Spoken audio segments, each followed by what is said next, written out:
Alors, bonjour et bienvenue à l'extérieur aujourd'hui avec moi à l'occasion de la fête des Pères cette fin de semaine. Très heureux de vous retrouver.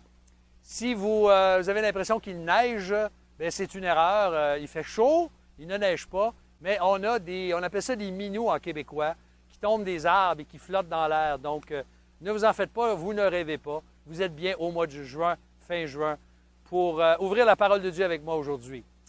Quand vous entendez le mot « Père », qu'est-ce qui vient comme première pensée à votre esprit?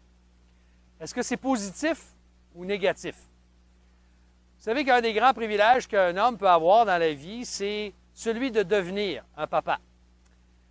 Pour nous qui sommes pères, moi j'ai 3 enfants et 4 petits-enfants, je suis privilégié. On sait qu'il y a beaucoup de responsabilités qui s'attachent au rôle d'un père, mais il y a aussi de grands privilèges.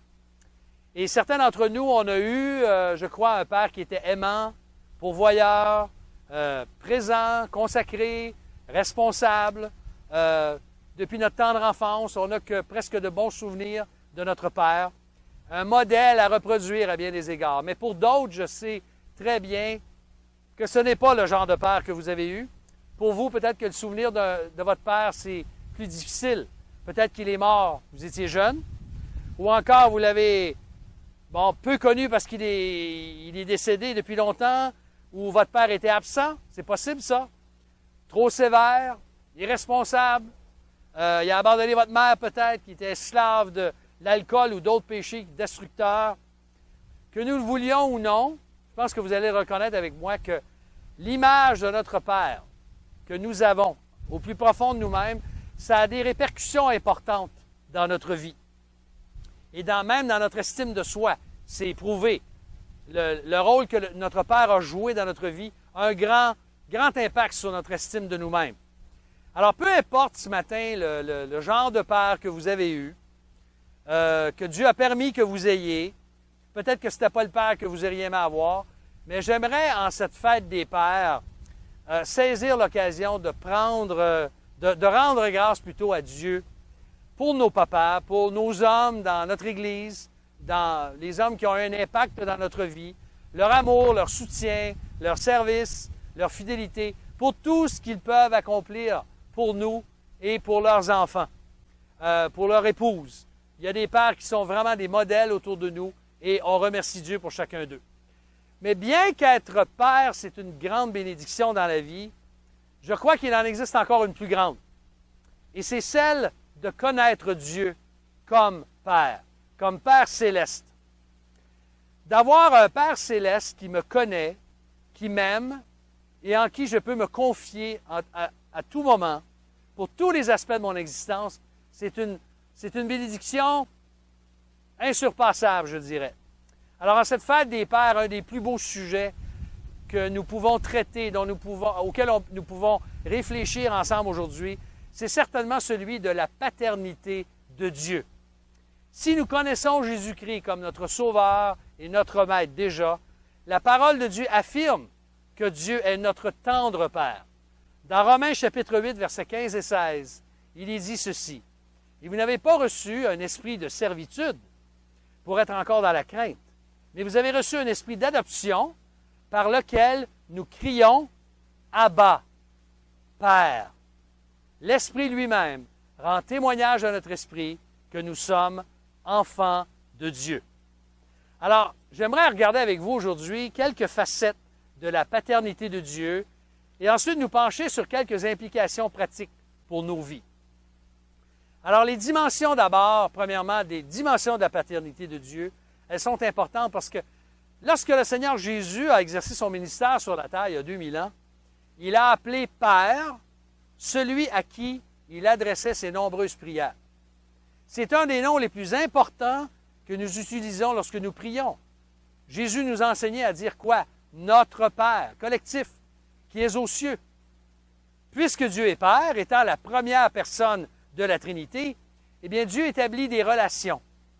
Et les Écritures, la parole de Dieu nous présente au moins 4 types de relations différentes dans lesquelles le nom du Père est attribué à Dieu.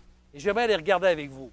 La première qu'on trouve, c'est que Dieu, comme notre Créateur, il est notre Père. Donc, une paternité comme Créateur.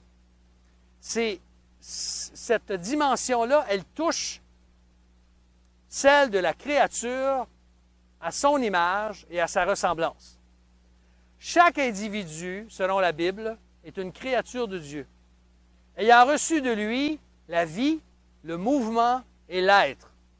Donc, Dieu nous a créés justement pour être en communion avec lui, pour être en relation personnelle avec lui.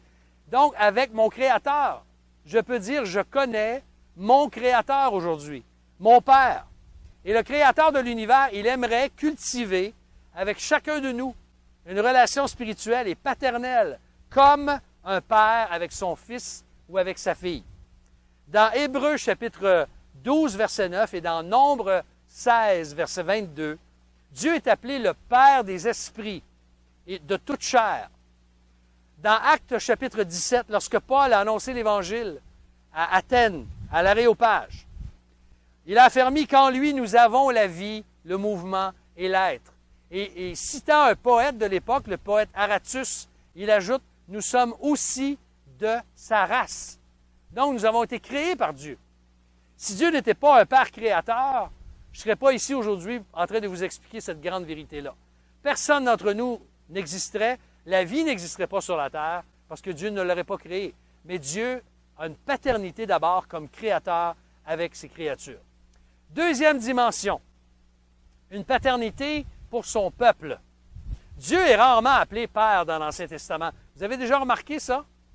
Très peu, on voit très peu le terme Père employé dans l'Ancien Testament. L'Éternel, oui, l'Éternel des armées, il y a plusieurs noms de Dieu qui sont mentionnés, mais le titre Père est rare. Mais il n'en demeure pas moins que Dieu était quand même le Père de son peuple, Israël. Le peuple était dans une relation collective avec le Dieu de l'Alliance, et Dieu considère son peuple comme son fils. Vous vous souviendrez peut-être lorsque dans Exode chapitre 4, versets 22 et 23, lorsqu'il était question de sortir le peuple de l'Égypte, Dieu avait dit à Moïse, tu diras au Pharaon, ainsi parle l'Éternel, Israël est mon fils, mon premier-né, je te dis, laisse partir mon fils pour qu'il me serve. Si tu refuses de le laisser partir, alors moi, je ferai périr ton fils, ton premier-né. Alors, dans cette relation de père-fils, le peuple de Dieu doit honneur et obéissance à son père, puisqu'il est le père du peuple d'Israël. Dans Malachie, chapitre 1, verset 6, Dieu fait un reproche par la bouche de Malachie, le prophète, à son peuple, en lui disant ceci, Malachie 1, 6, « Un fils honore son père, et un serviteur son maître. Si je suis père, où est l'honneur qui m'est dû? Si je suis maître, où est le respect qui m'est dû, qu'on me doit? » Donc, la notion de père et de créateur se trouve même dans Malachie chapitre 2, verset 10. « N'avons-nous pas tous un seul Père? N'est-ce pas un seul Dieu qui nous a créés? Pourquoi donc nous trahissons-nous les uns les autres en profanant l'alliance de nos pères? » Donc, cette paternité, pour son peuple, en annonce une autre, celle que nous retrouvons dans le Nouveau Testament en particulier, dans la Nouvelle Alliance avec Jésus. Mais avant celle-ci, il y en a une autre qui est unique, à laquelle je vais attirer votre attention. Une troisième dimension, une paternité d'engendrement. Et je m'explique. Dieu, selon la parole de Dieu, est le Père de notre Seigneur Jésus-Christ. C'est une relation exclusive à la deuxième personne de la Trinité. Jésus-Christ est le Fils de Dieu, le Fils unique de Dieu, ce qui signifie qu'il est de la même nature que le Père. C'est ce que le mot « engendrer » veut dire. Il est de la même nature. Et comme Fils de Dieu, il est de la même génération, éternelle dans le fond, étant son empreinte. C'est ce qu'il est dit dans Hébreux chapitre 1, verset 3, qu'il est le rayonnement de sa gloire et l'expression de son être. Lorsque tu vois le Fils, tu vois le Père.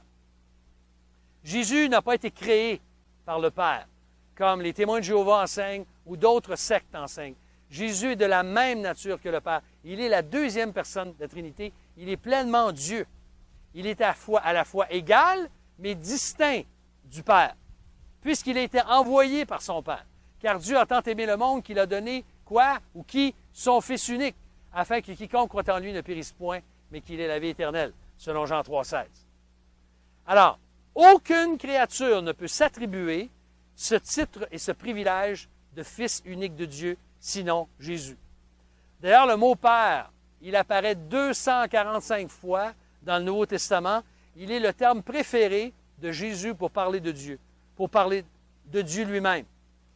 14 fois dans le Sermon sur la montagne, dans Matthieu 5, 6, 7, il l'a utilisé, et plus de 120 fois dans l'Évangile de Jean.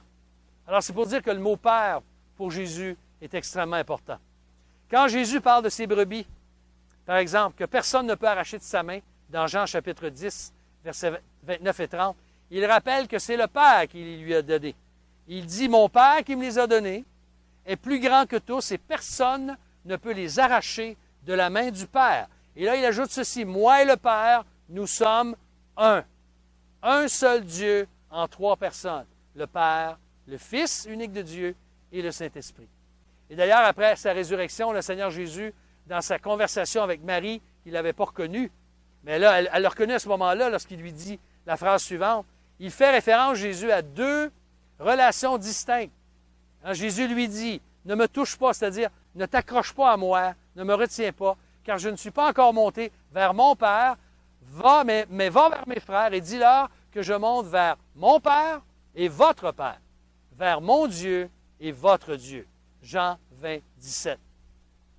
Donc, son état de fils de Dieu préparait un quatrième type de relation de père. Et celle-là, elle nous touche particulièrement, c'est une paternité, quatrièmement, d'adoption. Si tu es racheté par Jésus-Christ, si tu as placé ta confiance en lui, si Jésus-Christ, tu peux dire qu'il est ton sauveur et ton maître, tu es un disciple de Jésus-Christ, tu as été sauvé par lui, tu as été réconcilié avec Dieu par Jésus-Christ, eh bien, comme racheté, comme sauvé, tu es maintenant fils ou fille de Dieu. N'est-ce pas merveilleux? Nous sommes maintenant fils et filles de Dieu. Avant même la fondation du monde, il est dit dans Éphésiens chapitre 1, versets 4 à 6, que Dieu avait pour nous comme dessein de faire de nous ses enfants. Voici ce qu'il dit, Éphésiens 1, 4 à 6. En lui, Dieu nous a élus avant la fondation du monde, pour que nous soyons saints et sans défaut devant lui.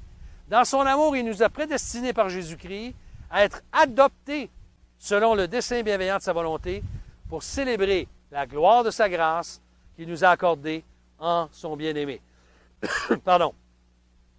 Sais-tu que personne ne vient au monde comme enfant de Dieu, contrairement à ce que beaucoup de religions enseignent? Ou peut-être que tu as appris dans ta religion. Tu penses que tu es venu au monde comme enfant de Dieu, tu as été baptisé, puis là, tu es devenu un enfant de Dieu. Non. La parole de Dieu nous dit que c'est par la foi seule en Jésus-Christ que quelqu'un est adopté par le Père céleste. Dans Jean 1, versets 12 et 13, il nous est dit, à tous ceux qui l'ont reçu, au verset 12 en particulier, à tous ceux qui l'ont reçu, à ceux qui croient en son nom et qui sont nés non du sang, ni de la volonté de la chair, ni de la volonté de l'homme, mais de Dieu. C'est eux qui ont reçu. Je le relis. À tous ceux qui l'ont reçu, la parole incarnée, Jésus, elle a donné le pouvoir de devenir enfants de Dieu à ceux qui croient en son nom et qui sont nés non du sang, ni de la volonté de la chair, ni de la volonté de l'homme, mais de Dieu.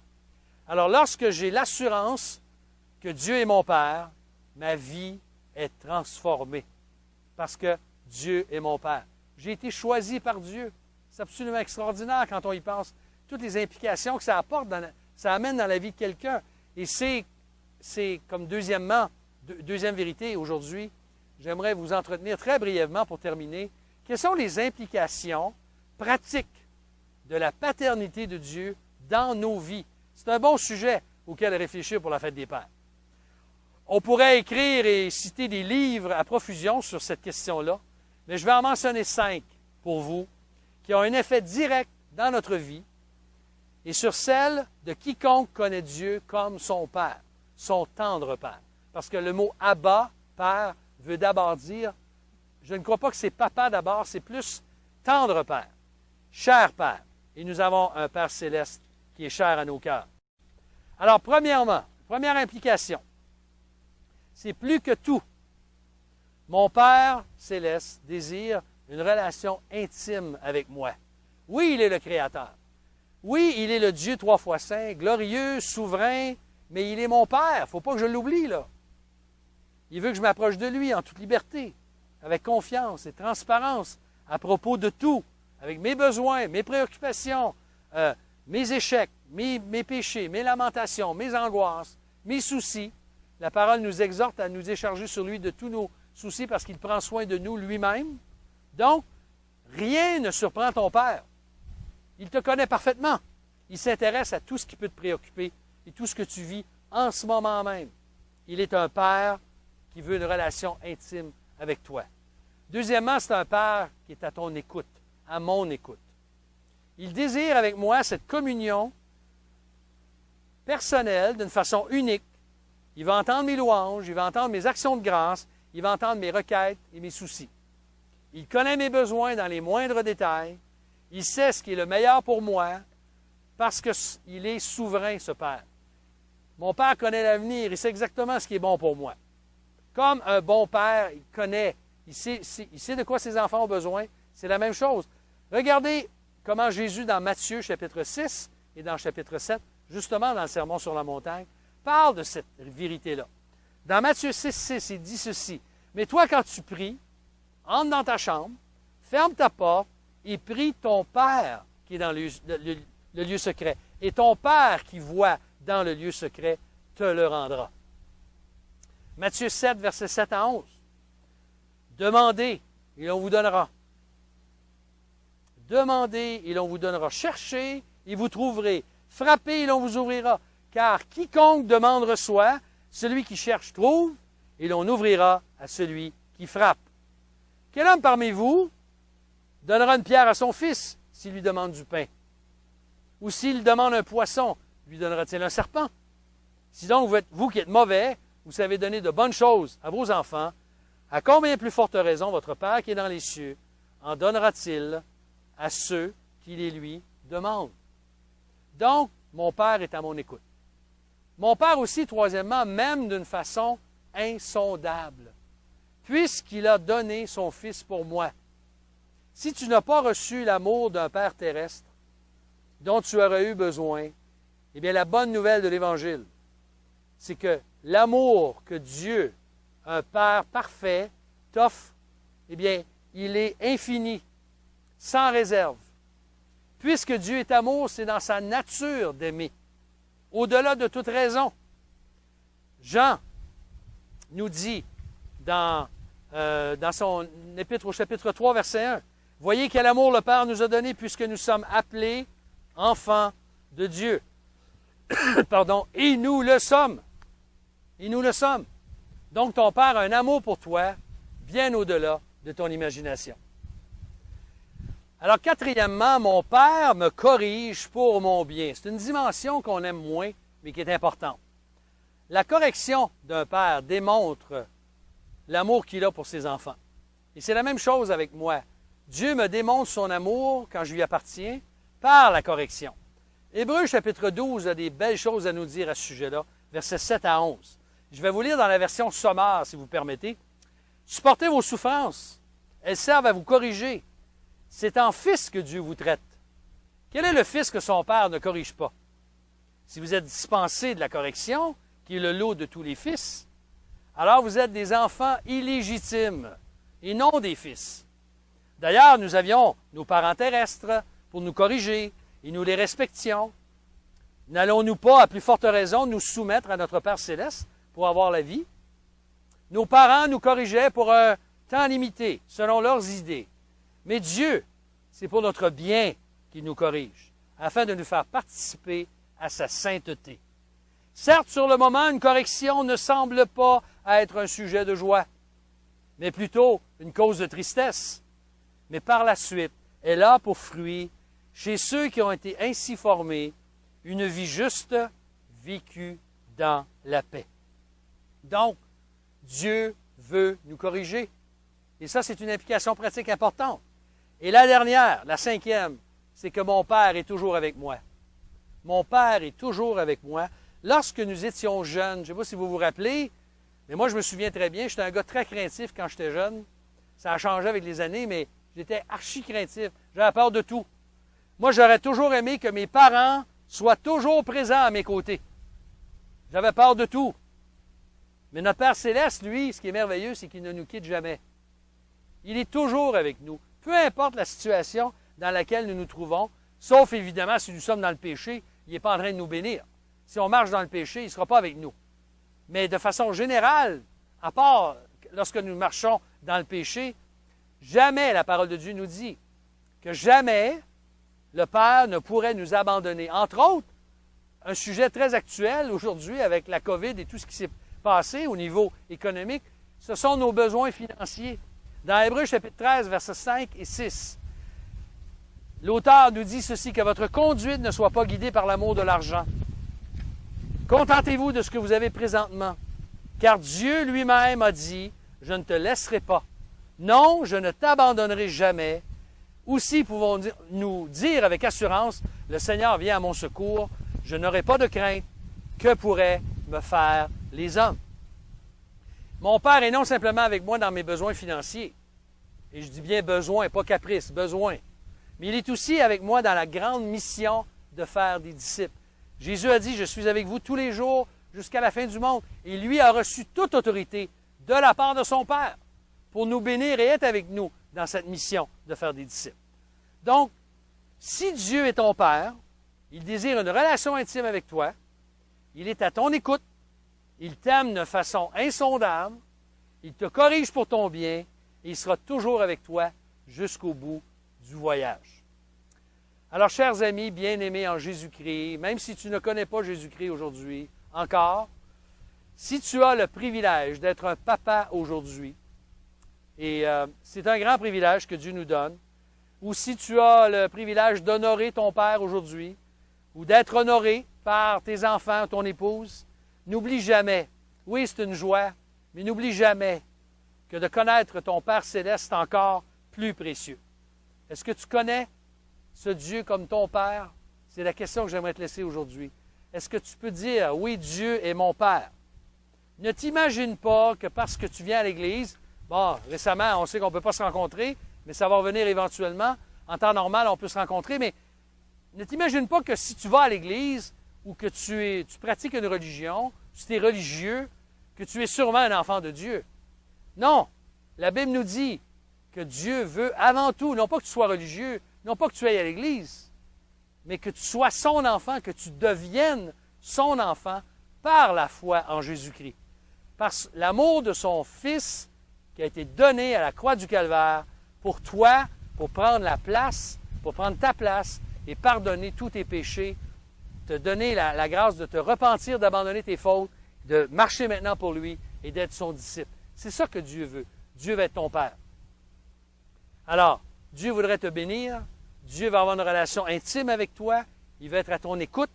Il veut te garder dans ses bras jusqu'à son retour, jusqu'au jour où tu quitteras ce monde pour être avec lui dans la présence bénie et éternelle de ton Père céleste. Moi, j'ai hâte. Tu as sûrement hâte. Alors, comme dans la parabole du Fils prodigue, ton Père t'attend si tu n'es pas encore venu à lui. Ou peut-être que tu as besoin de revenir à ton Père céleste. Eh bien, je t'invite aujourd'hui. Reviens à lui. Il t'attend. Ses bras sont ouverts pour t'accueillir et se réjouir avec toi. Nous allons prier ensemble, si vous voulez bien. Notre Dieu, notre Père céleste, toi qui tu veux que ton nom soit sanctifié dans nos vies, que ton règne vienne, que ta volonté soit faite sur la terre comme au ciel, nous voulons te louer aujourd'hui pour le fait que tu es un Père, un tendre Père. Oui, c'est par l'Esprit de Dieu que nous pouvons te dire « Abba, Père ». Merci Seigneur, merci pour cette relation intime que tu veux avec nous, pour ton pardon, ton amour, ta grâce, ton écoute. Tu connais chacun nos besoins aujourd'hui, nos fardeaux, nos luttes. Seigneur, nous venons au pied de notre Père et on sait que tu nous prends dans tes bras, Seigneur. Et on le sait, on le ressent parce qu'on sait que ta présence, elle est là, elle est tangible pour nous. Seigneur, nous voulons nous confier en toi, nous abandonner entre tes mains, tous nos soucis, nos fardeaux, nous te les remettons et nous te louons que tu es notre Père. Sois béni, Seigneur. Fortifie-nous. Bénis tous les hommes de notre Église et partout en cette fête des Pères. Que tu sois glorifié en toutes choses. C'est notre prière. Au nom précieux du Seigneur Jésus. Amen. Il y a un très beau cantique qui s'intitule simplement « Père ». J'aimerais vous inviter, pour terminer notre temps ensemble aujourd'hui, de le chanter avec moi. « Père, oui, tu es mon Père. » Père, oui, tu es mon Père. Je suis ton enfant, toujours, demain comme aujourd'hui. Tu es mon Père. Père, je t'adore, Père. Je louerai ton nom, toujours demain comme aujourd'hui. Tu es mon Père. Abba, Père, je suis à toi. Abba, ô Père, je suis ton enfant. Père, je t'écoute, Père, je te servirai toujours demain comme aujourd'hui. Tu es mon Père.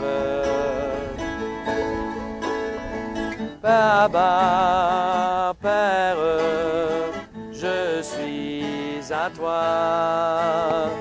Abba, ô Père, je suis ton enfant. Abba, Père, je suis à toi. Abba, ô Père, je suis ton enfant. Alors, quelle bénédiction de savoir que nous sommes enfants de Dieu. Je vous souhaite une bonne fête des pères à tous les papas. Bonne semaine à tous et on vous retrouve la semaine prochaine. À bientôt.